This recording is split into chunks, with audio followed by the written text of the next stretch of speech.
A story that begins before a man is born and goes on in his children doesn't really have any beginning. As much as any place, my story begins that morning we pulled into Springville. I guess we all felt the same. My wife, Beth, our son, Joey, and even our little dog, Digger. You know, a new job in a new town, not knowing anyone. But somehow Springville seemed familiar.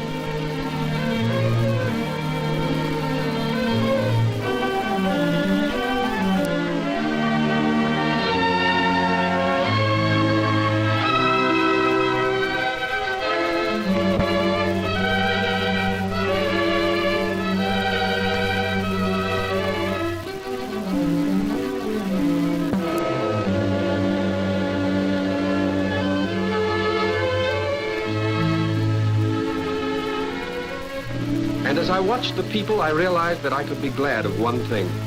Springville was an American town. And if a guy was decent and honest and, well, if he was just a right guy, he could be sure of his share of the breaks. I'd already had one good break in getting this new job, and I was going to make the most of it.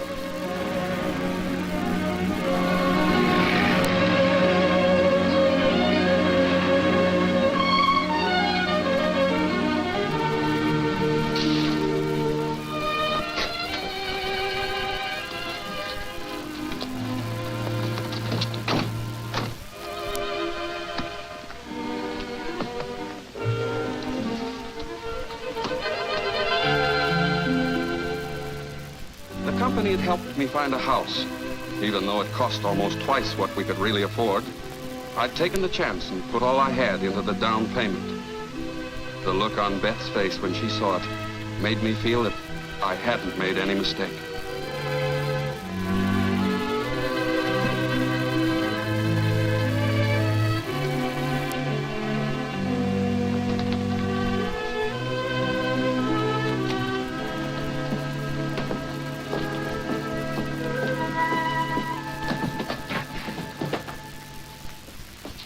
Oh, Joe, it's wonderful. So much bigger than I thought.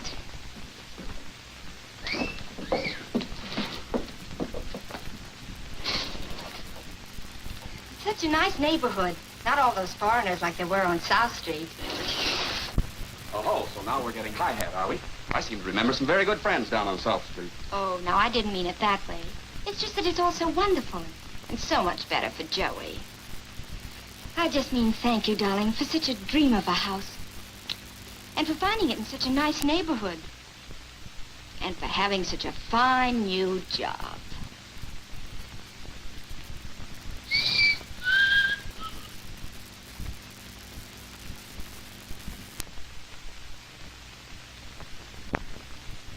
Digger! Hey, where are you going? Oh, I think you need some exercise.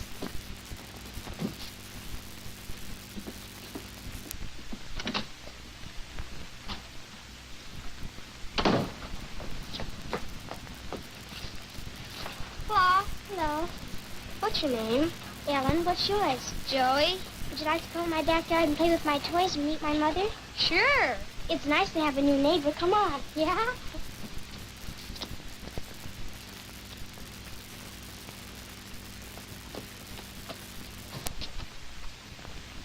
Our old curtains just won't do.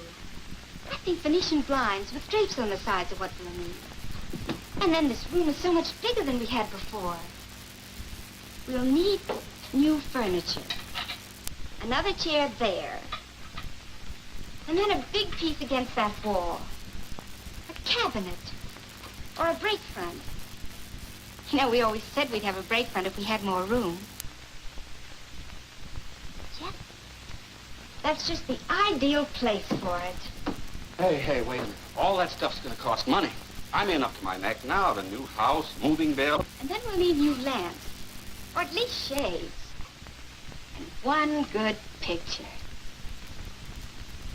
And I'm not at all sure about the rugs. Hey, Beth. Beth, wake up. You're dreaming. Money, remember? Money. Give me a chance to get my feet on the ground. Hey, Mom, I got us a lunch. Now what's he been up to? This is Ellen. She lives right next door. Hello. I'm Ellen's mother, Doris Green. I'm Beth Hanson, and this is my husband, Joe. Hello. How do you do? I asked Joey if he thought you'd like some lunch over here, and he said sure. Boy, doesn't it smell good? Joey! I'm terribly embarrassed. That was nothing at all. I had the oven on. I just thought I'd slip in an extra dish. Well, you really shouldn't have bothered, but I do have to agree with Joey. It does smell good. It'll give me the strength to go see Mr. Baker. Careful, it's hot. Well, that's when he gets greedy. Oh, I do appreciate it. Now, it's nothing. I know how it is when you're trying to get settled. Did you say you were going to see Mr. Baker? J.P. Baker? Yes, he's my new boss. I'm going to work in his factory. Well, this is a coincidence. Hmm? Al, my husband works for him, too. Oh. Oh, I'm sure you'll find everybody at the plant very cooperative. I'm sure I will. I'm hungry. Well, it doesn't look as though your men could hold out much longer. I know how it is. Come on, Ellen, we'll cut through the backyard. It's closer that way. Thanks again. Oh, that's all right. See you after lunch, Ellen. Okay, bye. Bye. Bye. Wasn't that nice of her? She's a lifesaver. Joey.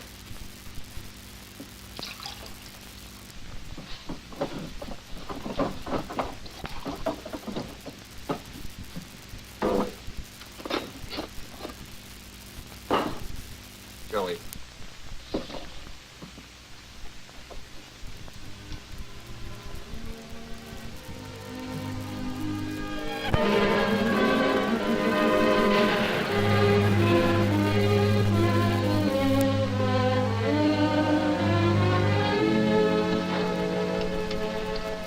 Production manager. Me, Joe Hansen. My first real chance at the kind of job I wanted to do.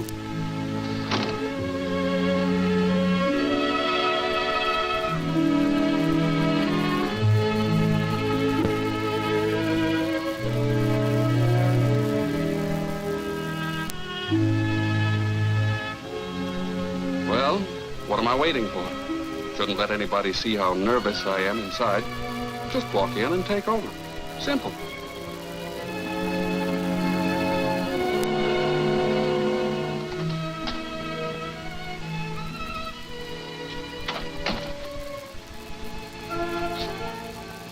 Yes?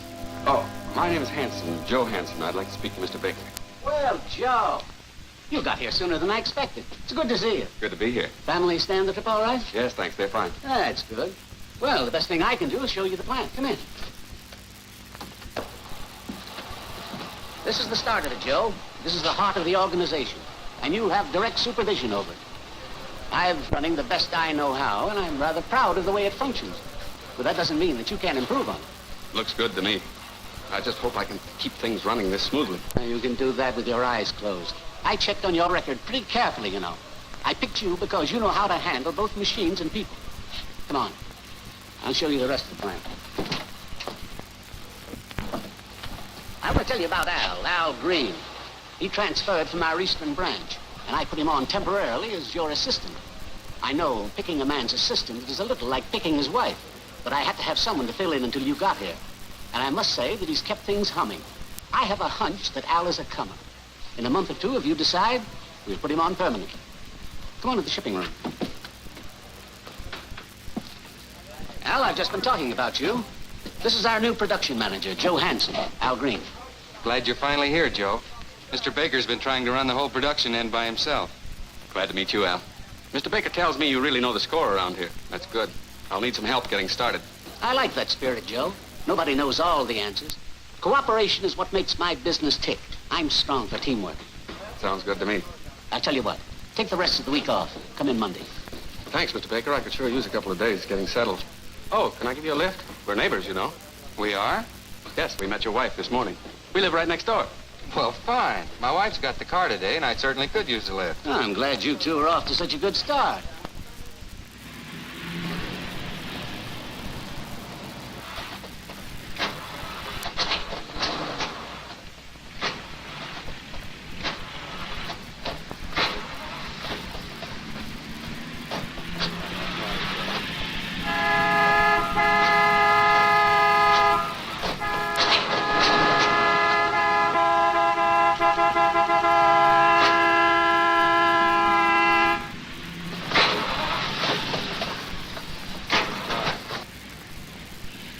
These niggers shouldn't be allowed to drive a car anyway. I don't go for that sort of thing. What sort of thing? Oh, that guy. He wouldn't be yelling so loud if it was a white man holding him up. Anybody can flood an engine. You're right. There's always some that feel like that. I don't think the color of a man's skin has any more to do with it than... Hey, lay off that horn, will ya?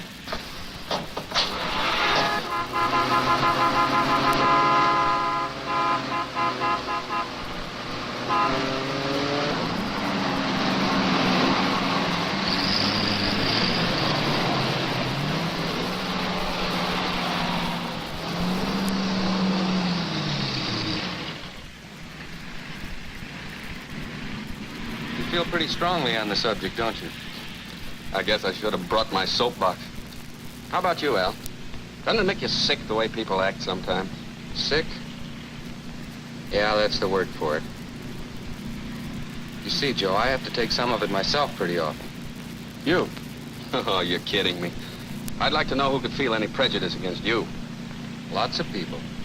Why? Because I'm a Jew.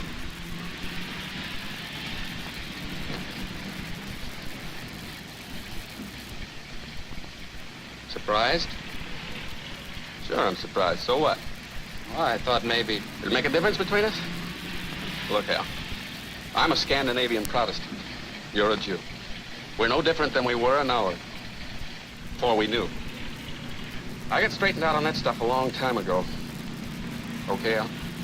Okay, Joe.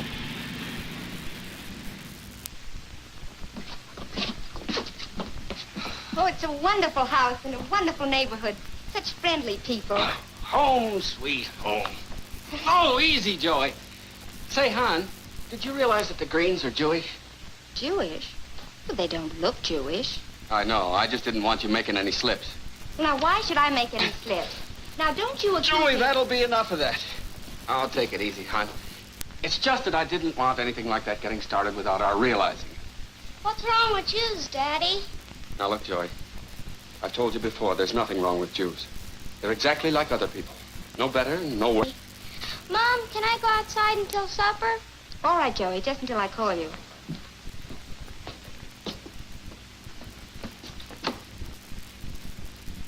And then he said he was a Scandinavian Protestant. Didn't seem to make any difference between us. You know, Doris, they look like nice people.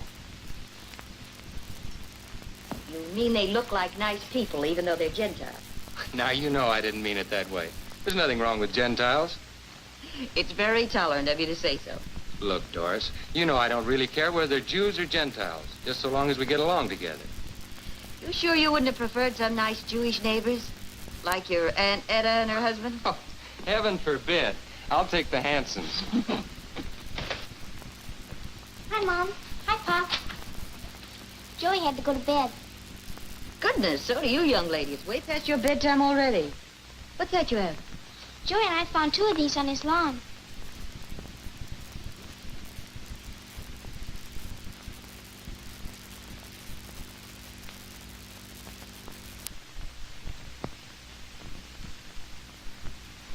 You sit here in God's house, knowing that God's love extends to all men. And yet, who among you has not said, or listened unprotesting as your neighbors said, I'd like to line them up against the wall and shoot them? Any person who feels thus is to be pitied. He is really miserably frightened and insecure. He needs help far more than the them he would like to shoot. For who is them? Is it bankers, perhaps? Or politicians? Or labor leaders? Or Protestants? Or newspaper men? Or Negroes? Or Masons? Or Jews? Prejudice is a disease of the mind and heart. It is a hateful force that harms us all, an outrage to the dignity of man. It springs from fright, frustration, and insecurity, and finds its outlet in hostility and aggression against almost any group. Any group at all that the prejudiced person's sick mind has fastened on. With the help of God, let us search our hearts, face our real feelings, and replace hate with brotherhood and love.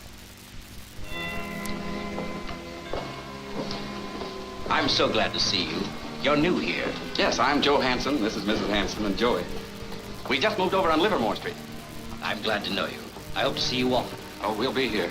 Beth and I enjoyed the sermon. It reminds you how careful you have to be. Careful. You see, we live next door to some very nice Jewish people, and we'd hate awfully to make a slip or have Joey say something he picked up. I understand. Perhaps the day will come when none of us have to be careful. May I call on you soon? Yes, anytime. It was a good sermon. Goodbye. Goodbye. Very nice sermon, Dr. White. Thank you.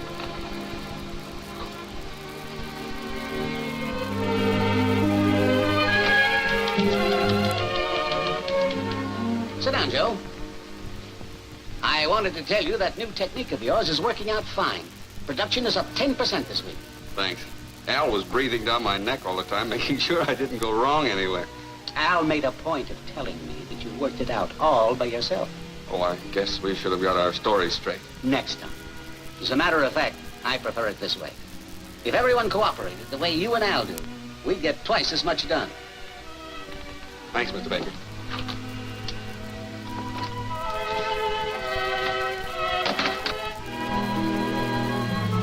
Beth and Doris found that they liked the same things, as well as each other.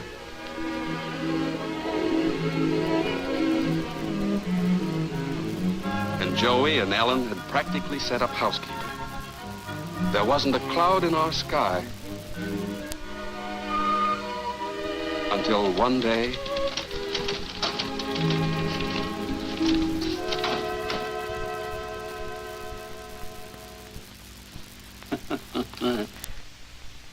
You see this part?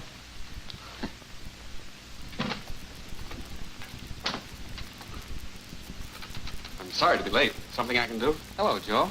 Oh, good morning, Joe. No, Al gave me what I needed. Thanks. All right.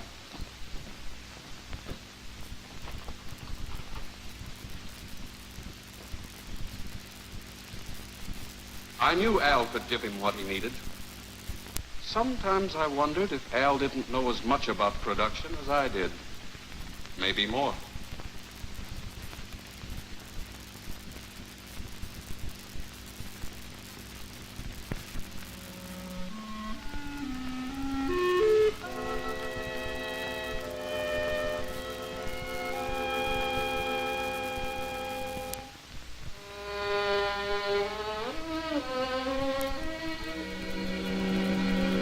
Beth had gone a little crazy over the new house.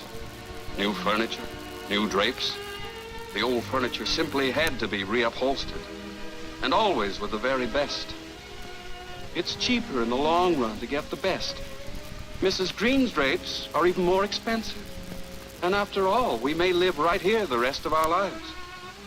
I told her it would take the rest of our lives to get out of debt at the rate she was going.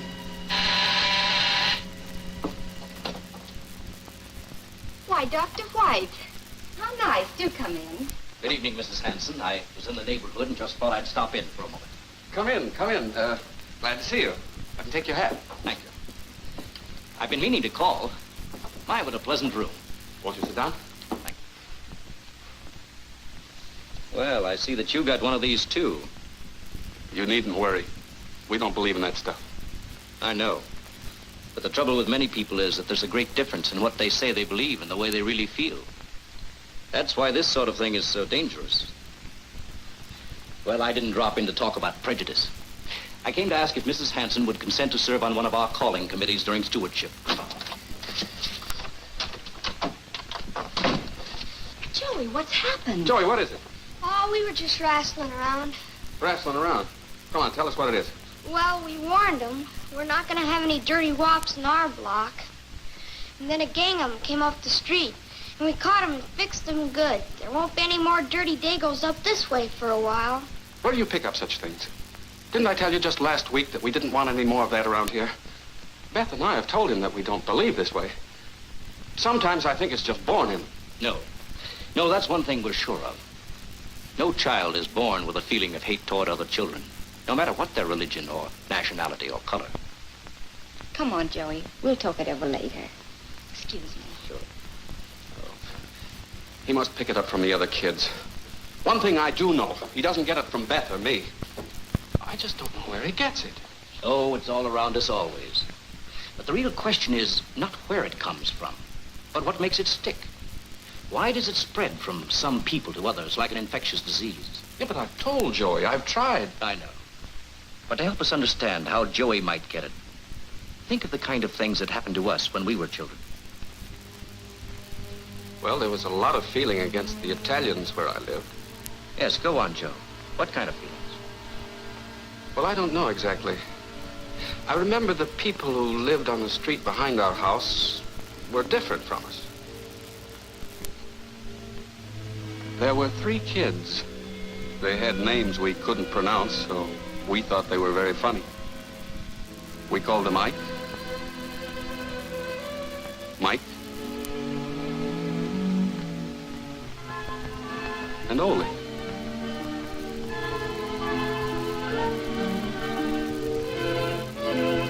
Joey! Joey! We're just having a funeral, Mom. Joe, what an idea. You come right on home. Oh, all right. I gotta go.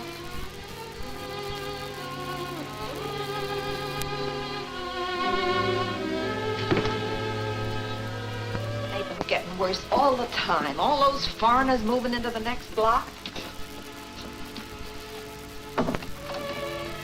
I don't see why you can't earn enough money so we can move further out. Are you listening? Sure. How can I help it? Same old thing. Why don't I earn enough so we can move to a better neighborhood? I'm listening. Well, you don't have to snap at me. I tried to take all the responsibility of bringing Joe up so he can be somebody. And how you expect me to do it in a neighborhood simply filled with queer people, I don't know. Well, how do you think I feel? Lucky to have a job at all the way they're crowding in. I wouldn't have if the boss didn't realize a white man's better than a foreigner any day of the week.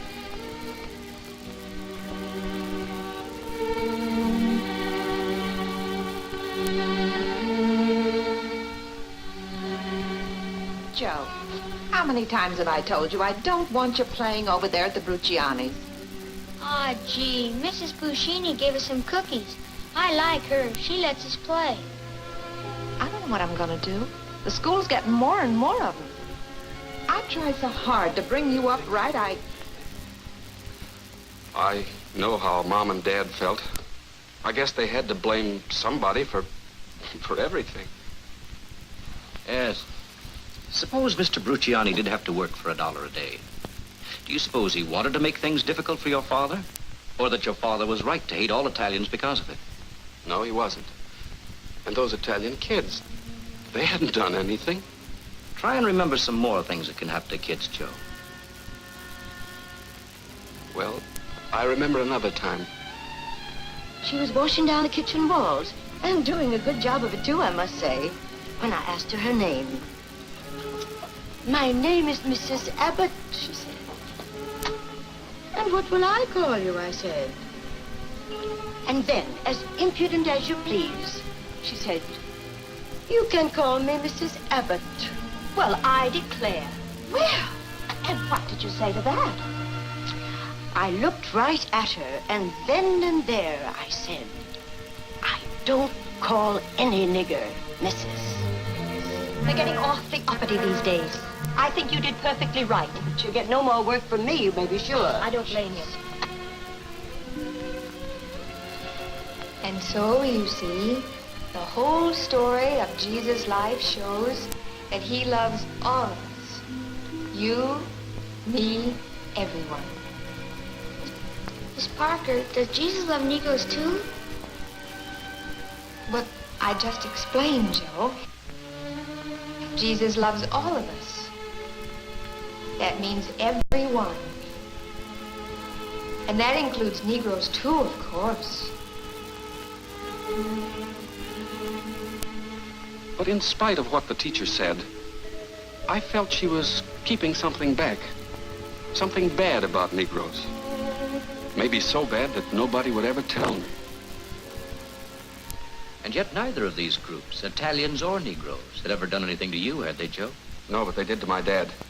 You know, we, the white Protestants, aren't the only guilty ones. We can't be entirely responsible for prejudice. There must be something about these other groups that, well, that makes people prejudiced against them. There are lots of cases where they've been unfair to us. I remember one summer I wanted a bicycle more than anything else in the world.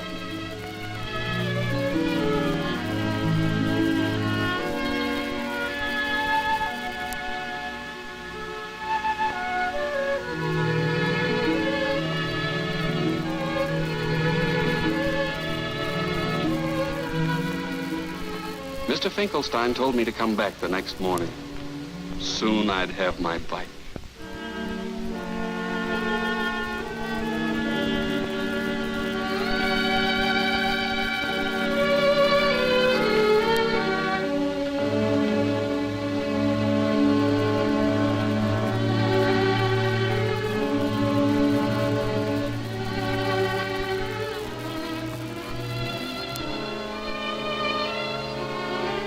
Willie Goldfarb got the job. I hated him and Finkelstein and their names.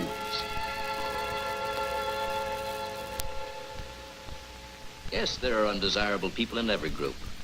But prejudice isn't simply resentment at the unjust acts of a few. It's condemning a whole group, or people within that group, unjustly. And sometimes people in minority groups develop a defensive resentment and aggressiveness, which almost seems to justify the prejudice against them. This sets off a chain reaction which makes prejudice worse on both sides, and neither side is right. Do you remember the words of Jesus? Return not evil for evil, but overcome evil with good. That applies to minority groups, Joe. On both sides, hate... Well, it's something pretty fundamental to all of us, Joe. Jew and Gentile, Negro and white. But people can change. Do you remember, Joe, the first time you really began to feel and to use prejudice yourself? Try and remember, Joe. Well, I guess there's always been prejudice around me, but I never felt it. I remember.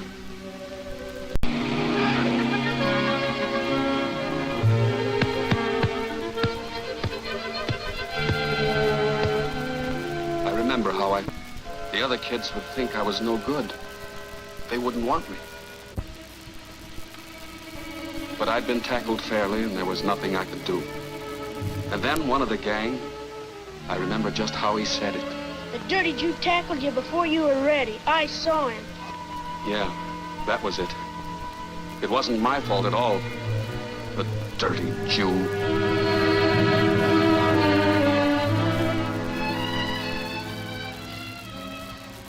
Imagine me getting so hot about a little thing like dropping a football. But it's not a little thing, Joe. What you felt then and why you felt it is the basis for all prejudice everywhere. There's a name for it, this business of blaming other people for our own failures to make ourselves feel better. It's called scapegoating.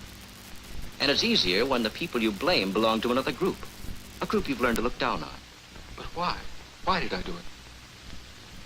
It's this thing, Joe, this thing which is in all of us.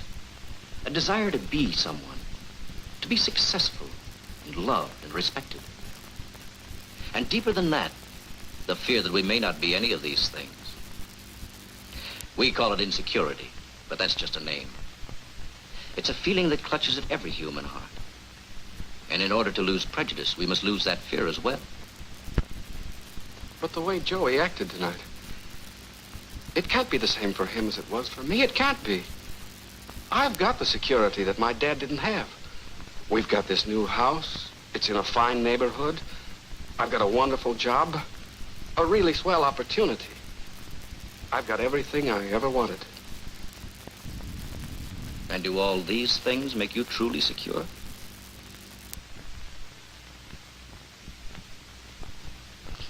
How is the new job? Oh, the new job. Oh, it's going along fine. Just fine. Well, I must be getting along. Good night. Good night.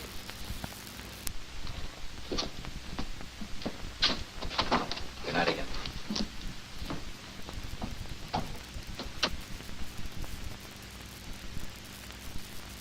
I'd said the job was going fine.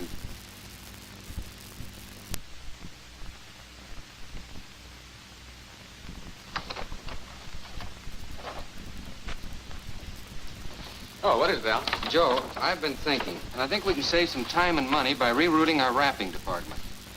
You see, the way we're routing the stuff through now, they have to carry it from here across the room for labeling, and then back here again to finish wrapping.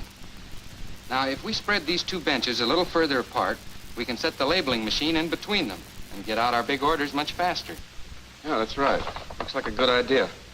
I'll study it over, Al, and I'll take it up with the boss. Well, Joe, no time like the present. What do you want to take up with me? Oh, Al has just given me an idea here for speeding things up in the wrapping department. I see. I wonder how that labeling machine got away over there in the first place. Looks good to me, Joe. Why don't we give it a try? I've got it all figured out. I know it'll work. Okay. I'll look it over and we'll plan on making the shift tomorrow. We'll make a production man out of Al yet, won't we? Yeah. I've already measured the space, and that labeling machine is only bolted to the floor. No concrete base necessary. Oh, Al, do you mind if we talk this over later, okay? Sure, Joe. I didn't mean to interrupt you. Anytime you say.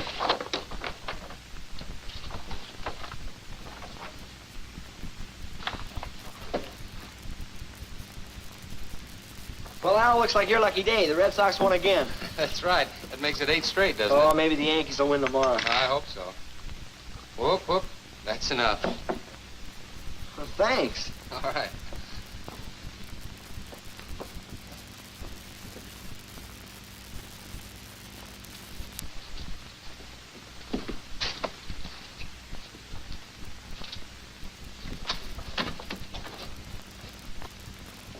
Who gets these reports?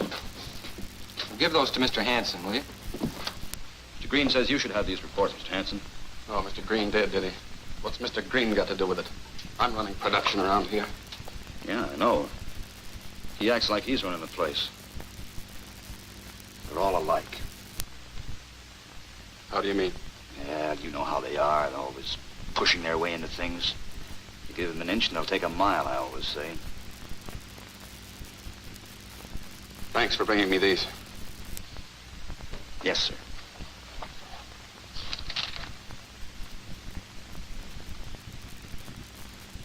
Good night, Mr. Green. Good night, Miss Bennett. Good night, Mr. Hanson. Good night.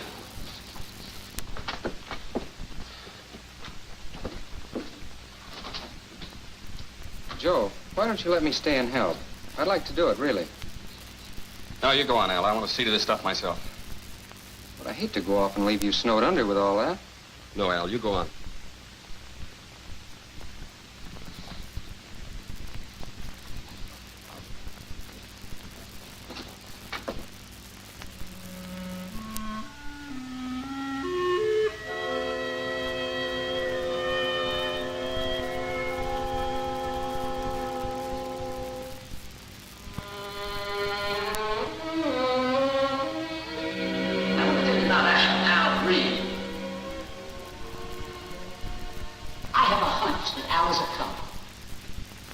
We'll make a production man out of Al yet, won't we? You know how they are, always pushing their way in. You give them an inch and they'll take a mile, I would say.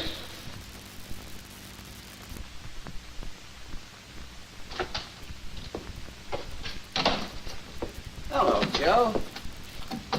I've just come from the banquet. Dropped by to pick up some papers. Burning the midnight oil, eh? I don't like to see too much night work. 8 hours is enough. Better for you, better for the whole office. Maybe you need some more help. Oh, no, sir. It's just some paperwork I want to get cleaned up. Well, don't overdo it.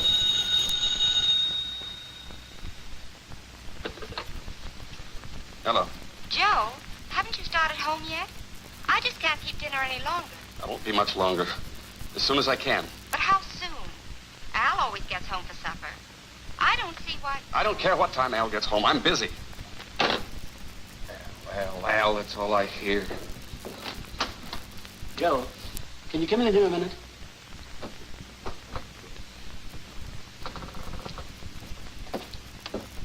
Sit down, Joe. I've been wanting to have a chat with you. You always seem so busy, I didn't want to bother you. How do you feel about the way things are going? Everything's fine. I've got no complaints. Oh, I didn't mean that I thought you were dissatisfied. But you seem to be trying to do the whole job yourself. It isn't good for a man to try and take everything on himself. Oh, I don't mind. Just that I want to be sure that everything goes right. Competition is getting tougher all the time. And you won't be able to meet it if you're worn out. You're working too hard. You make me feel like a slave driver. You don't have to feel that way. You've given me everything I need to do the job. I know, but still. Can't Al give you some more help? Al? He's going to ask me about Al. Can't he see for himself? There's nothing the matter with Al. It's me. It's me. How's he coming along? His trial period is about over. And I promised him if he made good, we'd make it permanent. I haven't forgotten that it was I who picked him. But it's up to you to decide. Isn't he capable of taking some of your load? More of my load. Is he trying to say I can't handle my job? Sure, Al can handle more of it. Too well. All of it, maybe. What's he getting at? Tell me, Joe, off the record, man to man, what do you think of Al Green? I think Al's fine. There's nobody I'd rather work with, but... But what? What's the matter, Joe? Speak up if there's something on your mind. Remember, it's for the good of the company. Well, if you put it that way, I wouldn't say a word if it weren't for the good of the organization, but... But what? Come on, Joe. Well, you know how I feel. But some people... Well, some people just don't like to work with a Jew. I know how hard it is for you to say that, Joe. I've noticed that you and Al were friends. And I appreciate your coming right out with it. It couldn't be that... No. Of course it isn't. I've told you that there's no one I'd rather work with, but after what you said, for the good of the organization, I understand. Sometimes I think I'd rather be working in the shipping room than running this place. Things like this. I believe in taking a man for what he is. But when a feeling like this gets started, it can ruin an organization. I'll take care of it in the morning.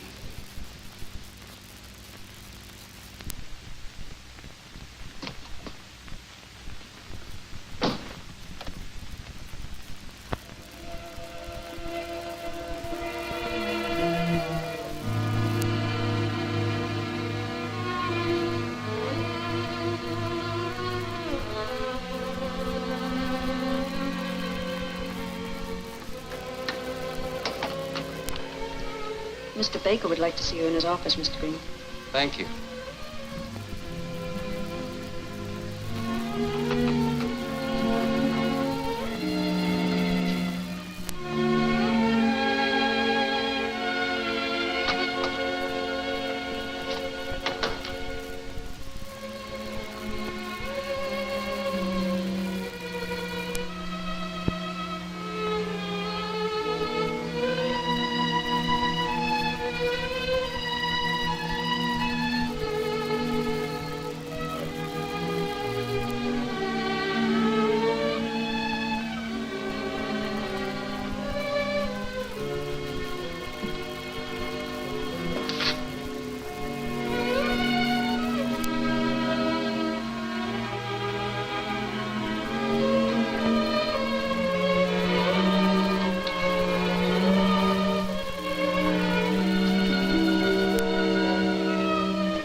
Joe.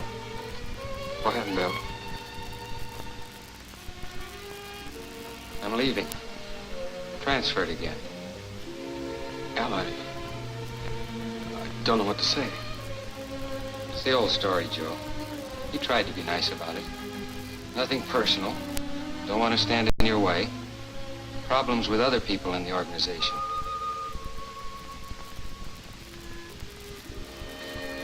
You know, Joe, if everyone were as straight on this thing as you are, it wouldn't have happened.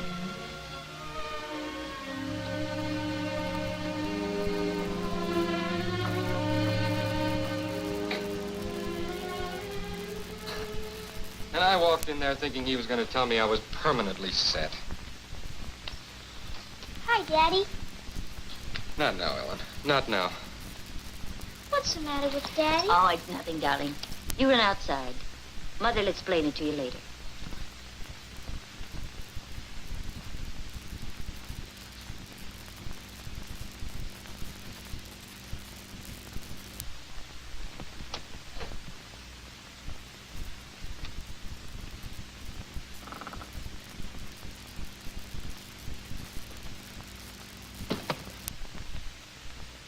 Oh, a transfer isn't so bad, Al.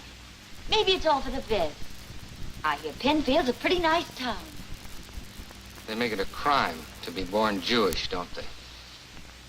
Now, honey, that kind of thinking starts it all over again. I can't help it, Doris. I can't just sit back and take it anymore. How much longer are we going to go on moving from place to place until somebody says they're Jewish, you know? Better get them out before any trouble starts. Easy, honey. Easy. People just don't realize what they're doing, that's all. And what about Ellen? Oh, she's just a kid. She'll get over it. Maybe by the time she grows up, she won't have to go through the same things. At least we can hope so. Maybe things will be different. Things will never be different. That's the way people are. They won't change.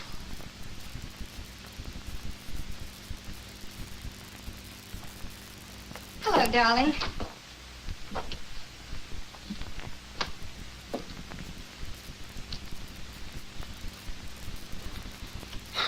Well, a fine greeting, I must say.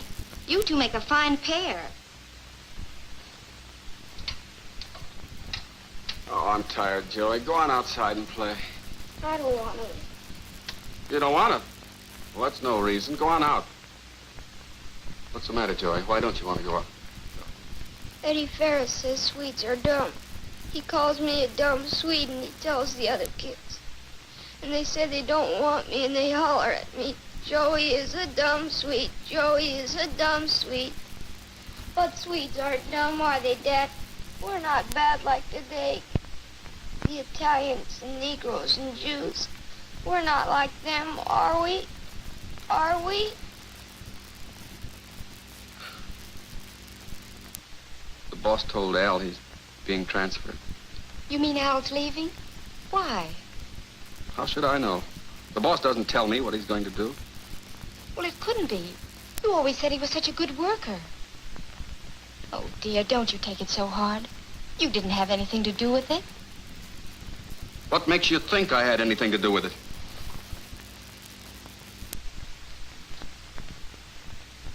Oh, no. Joe. Hello, Mrs. Mitchell. Hi, Ellen. Eddie. Hi. Did you hear that the Greens are moving? No, they are. Why?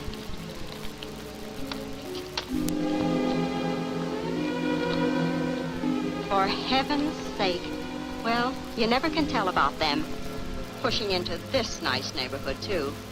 I never did think it was right. Come on, Ellen. Well, they'll soon find out that decent people won't stand for it. Come, Eddie. What'd they do, Mom? Never mind, dear. Come on. Plane. Hacksaw. Drill. You'll be around for a while. If I find anything else, I'll bring it over. Thanks, Joe. Oh, this square is yours. Thanks. I wish I could help, Al. Nothing helps much the way things are. But the boss told me how you stood up for me. I want you to know I appreciate it. Well, I guess that about does it. Thanks, Joe. Thanks for everything. It seemed to be the only thing I could do. Joe is the production manager here, and I had to back him up. But you know, Joe's the one I'm concerned about. He's been doing a wonderful job here.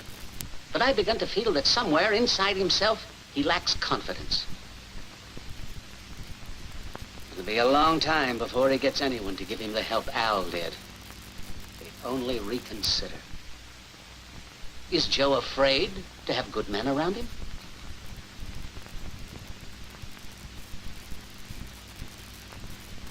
And today, throughout the world, in our own America, yes, in our very town, people are judged, accepted, or shut out from jobs, even from human friendship, not for what they are as people, but for the color of their skins, nationality, or race.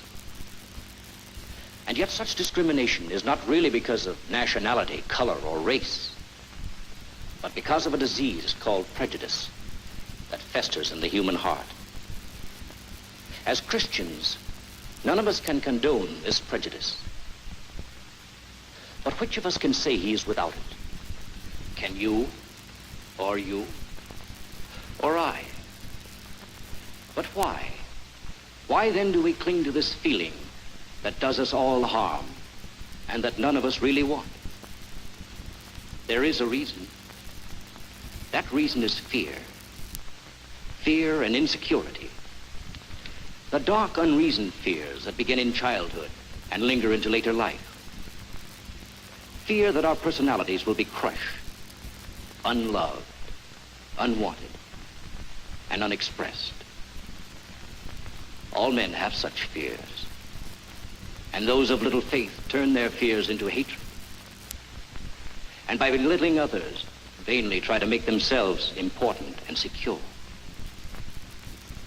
Yes, we are relieved momentarily by blaming our fears and failures on someone else. And yet by so doing, we do not really convince anyone, least of all ourselves, of our real value and worth. He who has prejudice does not have faith in God or in himself. Does not Jesus teach that God's love extends to all men? Cannot a man love himself, knowing that he himself is loved of God? And then secure in this faith, love his neighbor as himself? No man need be prejudiced if he accepts God's love, and through the power of God, gains dignity, security, and strength. Yet we are of little faith. And through our unbelief, our small, sick-minded prejudices do terrible injustice to ourselves, to others, to our children. Remember the words of Jesus.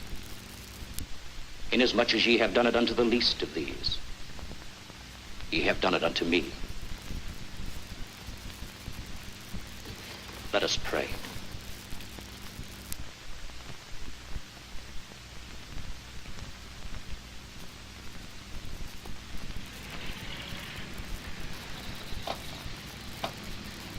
Al says he'll be down later. Doesn't feel much like going down at all. Says you're the only one that would really understand. You